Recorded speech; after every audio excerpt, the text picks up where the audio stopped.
అందరికీ నమస్కారం. ఒకానొక భ్రమ భవిష్యత్తు మతంపై మనోవిశ్లేషణాత్మక పరిశోధన అనే గ్రంథాన్ని నేను రాశాను. సిగ్మండ్ ఫ్రాయిడ్ పుస్తకం ఫ్యూచర్ ఆఫ్ ఎన్ ఇల్యూషన్. దీన్ని నేను తెలుగులోకి అనువాదం చేశాను 2015 సంవత్సరంలో. దాన్ని చదివిన నా మిత్రుడు మధుకర్ ఇది మేము నవచేతన పబ్లిషింగ్ ద్వారా ప్రచురిస్తామని చెప్పి నన్ను పబ్లిష్ చేశాడు. ఆ పుస్తకానికి ముఖపత్రం కూడా మధుకరే రూపొందించాడు.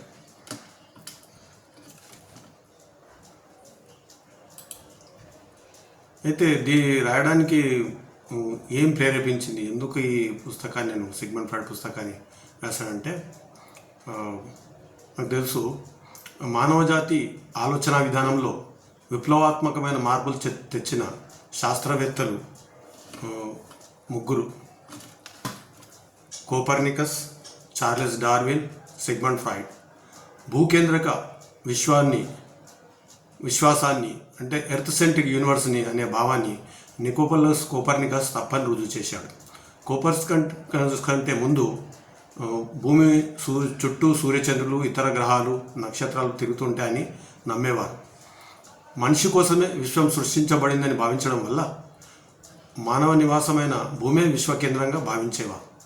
అలాగే మానవ కేంద్రక జీవ సృష్టి అంటే ఆంథ్రోపోసెంట్రిజం తప్పని జీవపరిణామ సిద్ధాంతం ద్వారా చార్లెస్ డార్విన్ రుజువు చేశాడు. డార్విన్కి పూర్వం అన్ని మతాల ప్రజలు భూమి మీద మొట్టమొదట మనిషిని దేవుడు తన రూపంలో సృష్టించాడని, అతని తోడుగా ఇతర వృక్ష పక్షి జంతుజాలను సృష్టించాడని నమ్మేవారు.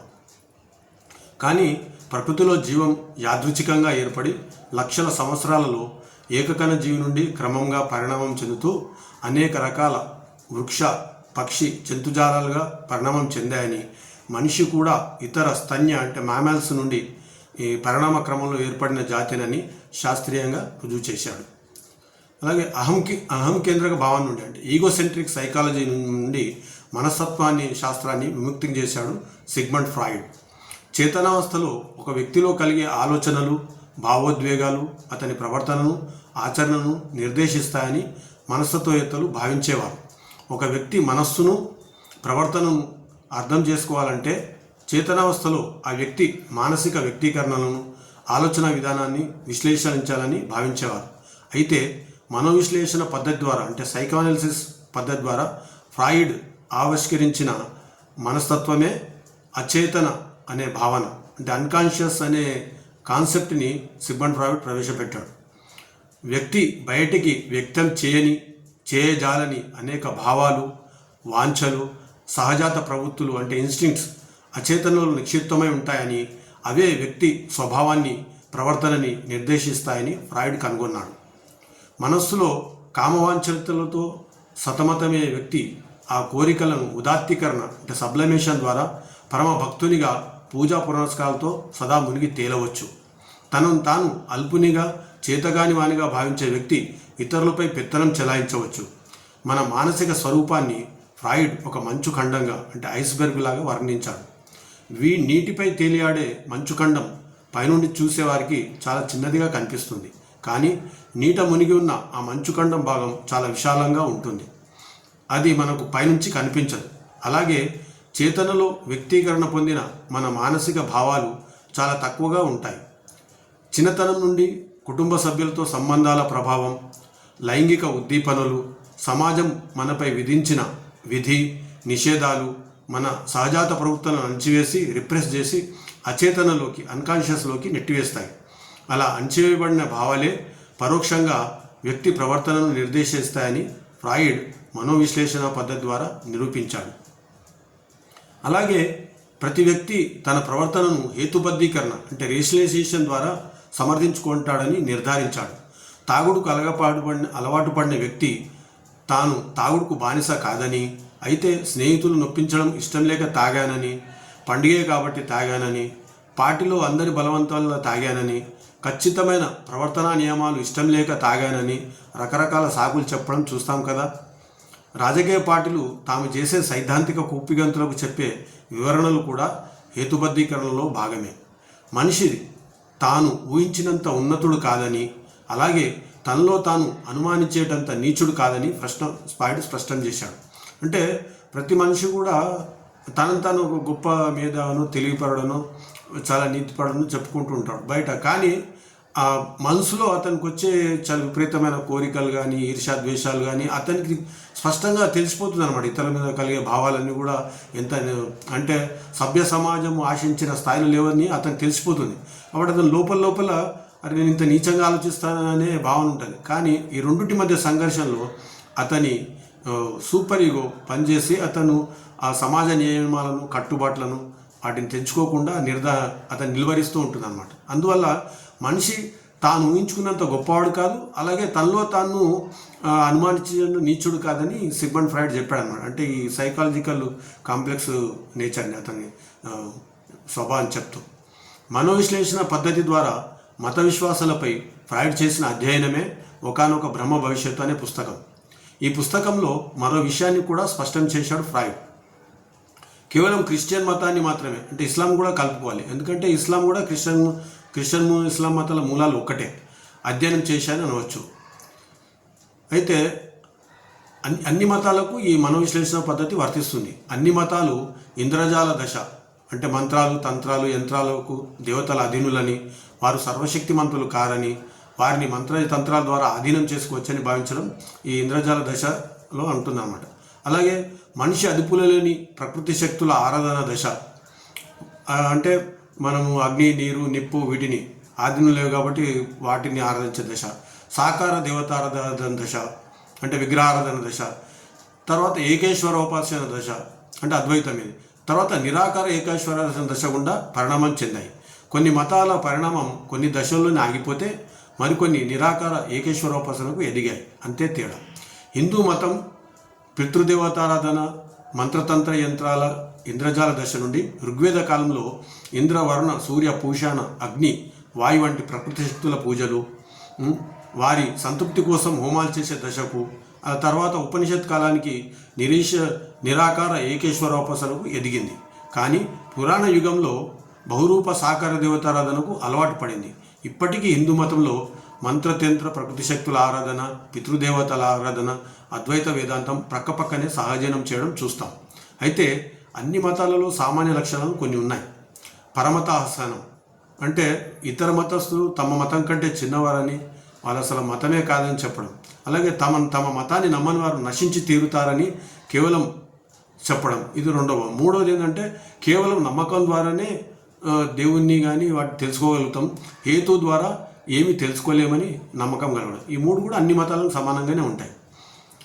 హేతు ద్వారా దేవుని అస్తిత్వాన్ని రుజువు చేయడం అవసరం లేవని అన్ని మతాల వారు భావిస్తారు. ఈ విషయంలో ఫ్రాయిడ్ మత విశ్వాసాల అధ్యయనం సరైనదని చెప్పవచ్చు. ఫ్రాయిడ్ తర్వాత కాలంలో మనోవిజ్ఞాన శాస్త్రంలో అనేక పరిశోధనలు, అధ్యయనాలలో ఫ్రాయిడ్ భావాలలో కొన్ని, అంటే ఉదాహరణకు శైశవ దశలోనే లైంగిక ప్రేరేపణలు కలుగుతాయని, జీవితేచ్ఛ అంటే డ్రైవ్ ఫర్ లైఫ్, మరణాకాంక్ష డ్రైవ్ ఫర్ డెత్ వంటి ప్రతిపాదనలు తప్పని తేలినా భౌతిక శాస్త్రంలాగా మనస్తత్వ శాస్త్రానికి సైన్స్ హోదా కల్పించింది ఫ్రాయిడ్ మాత్రమే. క్వాంటం సిద్ధాంతాన్ని తప్పని ఆల్బర్ట్ ఐన్స్టీన్ చెప్పినంత మాత్రాన ఆయన కనుగొన్న సాపేక్ష సిద్ధాంతం ఘనత ఏమాత్రం ఎలా తగ్గలేదో, అలాగే వర్తమాన కాలంలో ఫ్రాయిడ్ నిర్ధారణలు కొన్ని తప్పని తేలినా మనోవిశ్లేషణ పద్ధతి ద్వారా ఫ్రాయిడ్ చేసిన ఆవిష్కరణల ఘనత ఏమాత్రం తగ్గదు. అలాగే ఈ పుస్తకంలో ఫ్రాయిడ్ సోవియట్ యూనియన్లో 1917లో జరిగిన కమ్యూనిస్ట్ విప్లవం గురించి ప్రస్తావించాడు. ఆ ప్రయోగం అపరిష్కృతం, అసంపూర్ణం అన్నాడు. కానీ సోవియట్ ప్రయోగం విఫలమైందని మనకు తెలుసు. ఇంకోటి విజ్ఞాన శాస్త్రం ఇంత అభివృద్ధి సాధించిన ఈ కాలంలో కూడా మత విశ్వాసాలు బలహీనపడకపోవడానికి కారణం ఏమిటి? విజ్ఞాన శాస్త్ర సాంకేతిక విప్లవాలు ఎంతగా అభివృద్ధి చెందితే మతం అంతగా పట్టుకోల్పోవడం భావించడం సరైనదేనా కాదని నడుస్తున్న చరిత్రను పరిశీలిస్తే అర్థమవుతుంది. ఒకవైపు విజ్ఞాన శాస్త్రంలో విప్లవాత్మకమైన ఆవిష్కరణలు, శాస్త్ర సాంకేతిక పరిణామం వేగంగా అభివృద్ధి చెందడం వల్ల సమాజంలో ఉత్పత్తి, భౌతిక సంపదలు విపరీతంగా పెరిగినప్పటికీ అన్ని దేశాలలో ఈ అభివృద్ధి సమానంగా లేదు. ఒకే దేశంలో కూడా వివిధ ప్రాంతాల మధ్య, వివిధ వర్గాల మధ్య అభివృద్ధి సమానంగా లేదు. అందువల్ల నానా రకాల అస్తిత్వోద్యమాలు పుట్టుకొస్తున్నాయి. కులాలు, మతాలు, ప్రాంతాలతో తాదాత్మ్యం అంటే ఐడెంటిఫికేషన్ చెంది తమ కులానికో మతానికో మమేకమై ఉద్యమాలు చేస్తున్నారు, రాజకీయాలు నడిపిస్తున్నారు. వాస్తవానికి స్త్రీవాదం ఒక్కటే నిజమైన అస్తిత్వవాదం, మిగిలినవన్నీ తాదాత్మ్యవాదాలే. ఎందుకంటే స్త్రీజాతి ఒక్కటే వేల సంవత్సరాలుగా ఆర్థికంగా, సాంఘికంగా, మతపరంగా, రాజకీయంగా అన్ని రకాలుగా ఉనికిని కోల్పోయింది. కులం, మతం వంటి కాలం చెన్ని భావాలతో తాదాత్మ్యం చెంది మృత భావాలకు జీవం పోసేవి మిగిలిన అస్తిత్వవాదాలు. మతం బలహీనపడకపోవడానికి మరో ముఖ్య కారణం, మతంలో విజ్ఞాన శాస్త్రం సంపూర్ణ జ్ఞానం పూర్వీకులే సాధించారని, ఇక తెలుసుకోవాల్సిన సత్యాలు కానీ జ్ఞానం కానీ లేవని చెప్పదు. మానవజాతికి సంబంధించిన అన్ని సమస్యలకు, ప్రశ్నలకు మతంలో సంపూర్ణ సమాధానాలు, పరిష్కారాలు లభిస్తాయని మతబోధకులు చెబుతారు. ఇందుకు భిన్నంగా జ్ఞానానికి పరిమితులు, ఎల్లలు లేవని, ఎంత తెలుసుకున్నా ఇంకా తెలుసుకోవాల్సింది ఉంటుందని విజ్ఞాన శాస్త్రం చెబుతుంది. ఇప్పటికే ఎన్నో అంశాలలో ఖచ్చితమైన, తిరుగులేని జ్ఞానాన్ని విజ్ఞాన శాస్త్రం అందించింది. ఉదాహరణకు జీనోమ్ ప్రాజెక్టు, జీవపరిణామ సిద్ధాంతం, విశ్వ విస్తరణ సిద్ధాంతం మొదలైనవి. అయితే ఇప్పటికీ విజ్ఞాన శాస్త్రంలో స్పష్టత లేని అంశాలను ఉదాహరించి మత విశ్వాసాలను తమ బలంగా చూపుకుంటారు మతవాదులు. మత విశ్వాసాలకు సొంతంగా బలం లేదు కాబట్టి. దీనికి తోడు విజ్ఞాన శాస్త్రం శాఖోపశాఖలుగా విస్తరించి ప్రత్యేకీకరణ, స్పెషలైజేషన్ వల్ల పెరగడం వల్ల ఒక రంగంలో విశ్నాస్తులైన వారు మరో రంగంలో సరైన అవగాహన లేనందువల్ల సమగ్ర వైజ్ఞానిక దృక్పథాన్ని పెంపొందించలేకపోతున్నారు. పరిమిత రంగంలో అపార జ్ఞానాన్ని సంపాదించినప్పటికీ మానవ జీవితానికి సంబంధించిన ఇతర రంగాలలో పరిమితమైన జ్ఞానం వల్ల మతం బారిన పడుతున్నారు. మత విశ్వాసాలకు దాసోహం అంటున్నారు. అంతేకాకుండా ఆర్థిక, ఆరోగ్య, కుటుంబ సంబంధాల సమస్యలతో సతమతం కాని వ్యక్తులు అరుదు. ఇలాంటి వారికి తక్షణ ఓదార్పును, ఉపశమనాన్ని ఇస్తుంది మతం. విజ్ఞాన శాస్త్రం చెప్పే కఠోర వాస్తవాల కన్నా మతం ఇచ్చే మానసిక ప్రశాంతత, ఉపశమనం ఎక్కువ ఆకర్షణీయం కదా. వేల సంవత్సరాలుగా మానవ జీవితంలో అవిభాజ్యమైన భాగమైన మతం వ్యక్తికి సంబంధించిన అన్ని రంగాలకు అన్వయించుకోగల సమగ్ర భావజాలాన్ని సృష్టించింది. మానవ నాగరికతలో అపారమైన సాహిత్యాన్ని, అంటే వేదాలు, ఉపనిషత్తులు, పురాణాలు, బైబిలు, ఖురాన్ వంటి గ్రంథాలు సృష్టించింది మతం. ఏ లోకంలో తప్పించుకోలేని అనేక బాధలకు, అన్యాయాలకు పరలోకంలో సుఖాన్ని, న్యాయాన్ని, ధర్మాన్ని హామీ ఇస్తుంది మతం. ఈ హామీ నిజమని పోయి వచ్చి చెప్పినవాడు ఒక్కడి లేడన్నది వేరే విషయం. పతితులు, భ్రష్టులు, బాధాసర్పదస్తులకు వాస్తవంలో కన్నా ఊహల్లో ఊరట కలిగిస్తుంది మతం.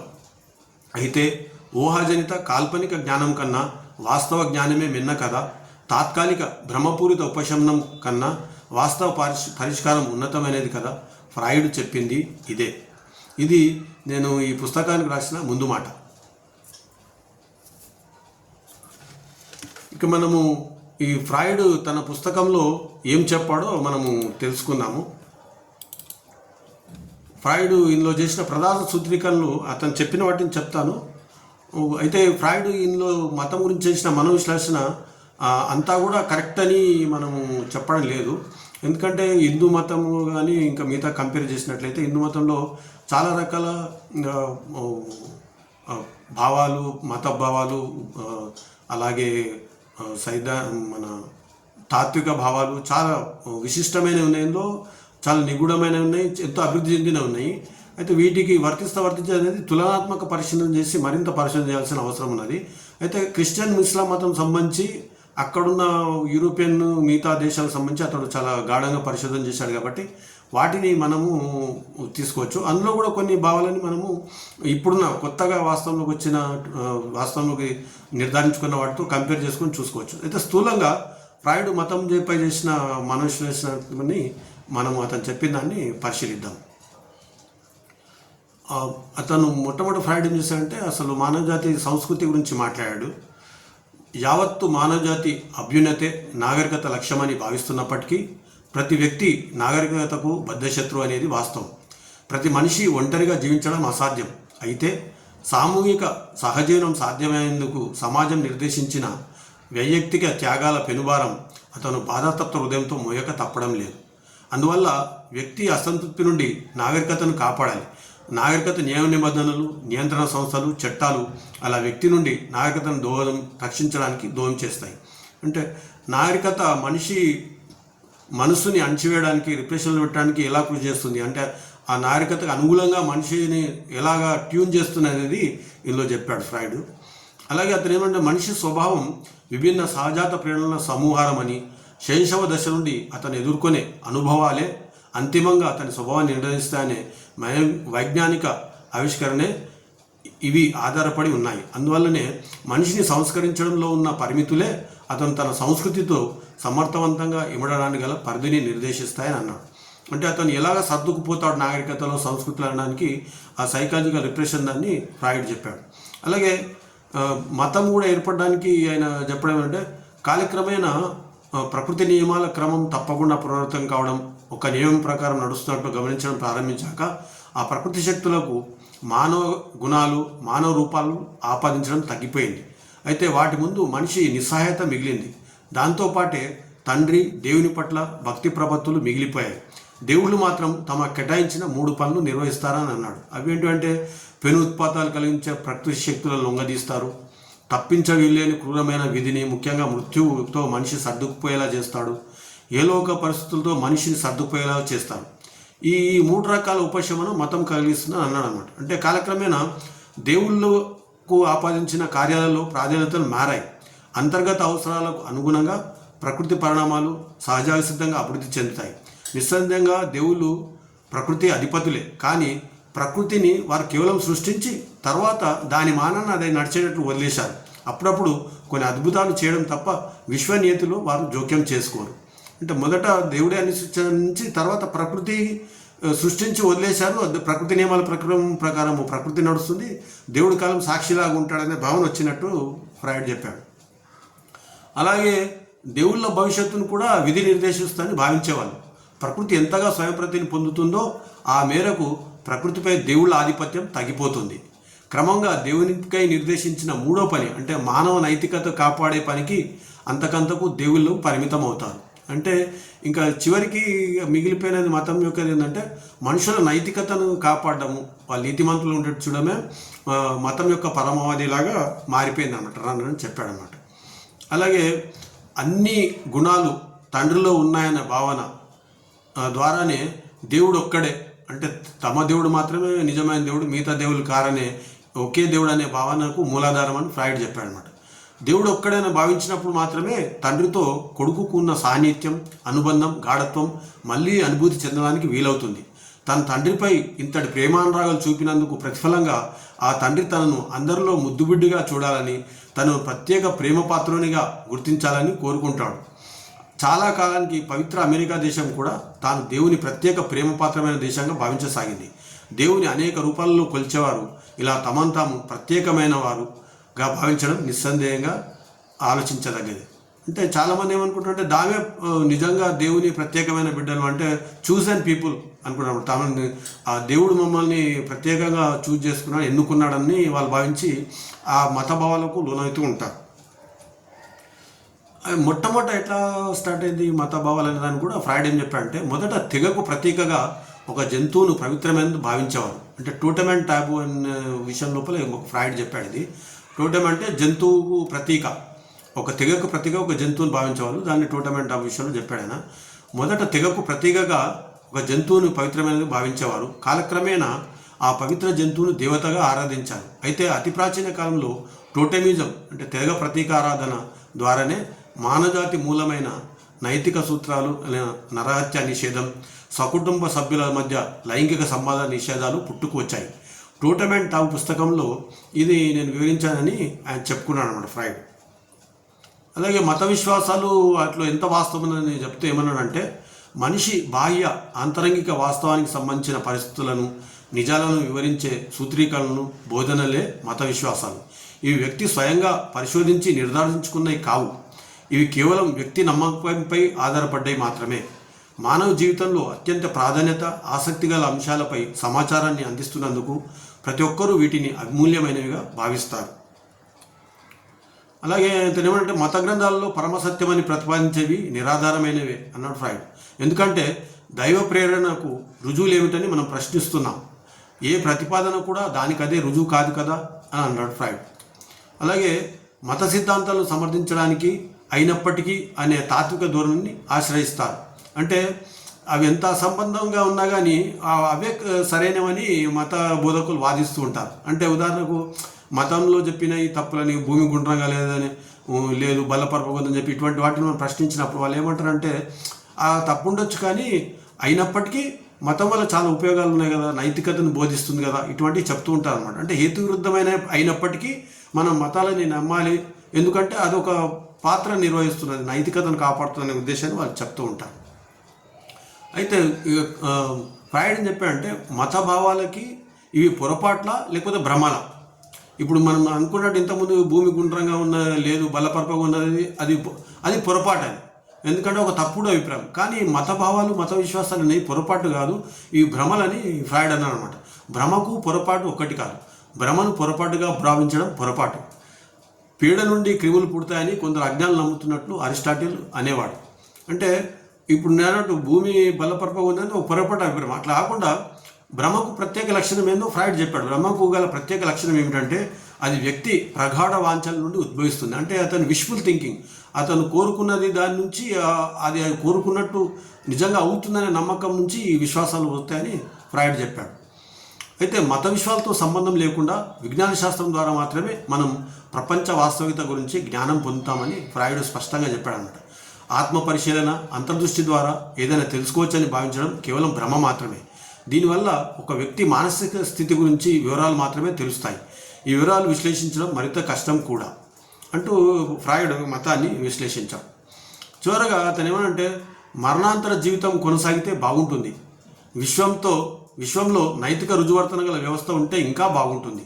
అయితే ఇదంతా మన ప్రగాఢ మనోవాంఛ తప్ప వాస్తవం కాదనే కఠోర సత్యం మనం గ్రహించాలి.